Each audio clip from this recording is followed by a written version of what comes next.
పవన్ కళ్యాణ్ గారి మాటలు ఎలా ఉంటాయి అంటే అండి గారడీ మాటలలాగా ఉంటాయి. ఎందుకంటే ఆయన ఎలక్షన్ ముందు ఒకలాగా చెప్పారు, ఎలక్షన్ అయిన తర్వాత ఒకలాగా ఆయన తీరు ఉంది.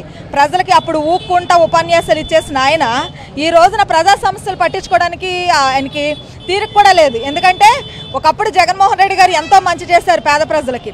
ఆ మంచిని ఆయనకి కృతజ్ఞత చెప్పుకోవడానికి ఆయన ప్రజల్లోకి వస్తే ఆయనకున్న ఫాలోయింగ్ని బట్టి డిపార్ట్మెంట్ వాళ్ళు మరి సెక్యూరిటీ ఇవ్వలేక కొంచెం మీరు ఇలా ఉండాలని చెప్పేసి జాగ్రత్త చెప్పి మరి వాళ్ళు పరదాలు అవి ఇవి కడితే పరదాల మాటను తిరుగుతున్నాడు ముఖ్యమంత్రి గారు జగన్ గారు అని అన్నారు. మరి మొన్న రాజోల్లో కానీ ద్వారకా తిరుమల కానీ చూస్తే మన పవన్ కళ్యాణ్ గారు ఎలా తిరిగారండి? ఆయన తిరిగింది ఏమన్నా గోడలు కట్టుకొని తిరిగారా? పరదాల చాటునే కదా వచ్చారు. అంటే మీరు ప్రజలకి ఏమీ చేయట్లేదు, వాళ్ళు అడిగేదానికి మీ దగ్గర సమాధానం లేదని మీరు పరదాలు కట్టుకొచ్చారు. జగన్మోహన్ రెడ్డి గారు ఆ రోజున అలా కట్టుకోలేదు. ఎందుకంటే పేద ప్రజలకి కులం మతం పార్టీ కూడా ఆఖరికి మీ పార్టీ వాళ్ళు కూడా ఆయన మంచి చేశారు.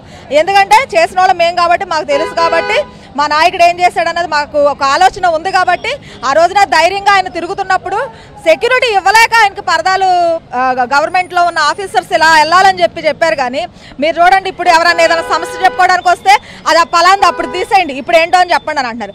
అప్పుడు ఇలా జరిగినాయి అలా జరిగినాయనే కదండి మీరు ఏదో మంచి చేస్తారని ప్రజలు మీకు అధికారం ఇచ్చారు. మీరు ఆడపిల్లల సుగాలి ప్రీతిది వాడుకున్నారు, అక్కడెక్కడ ఉన్న వాడుకున్నారు, మద్యం వాడుకున్నారు, 30,000 మంది అమ్మాయిలు కిడ్నాప్ అన్నారు. ఇవన్నీ ఒక్కడన్నా చేశారా డిప్యూటీ సీఎం గారు అని చెప్పేసి మేము అడుగుతున్నామండి.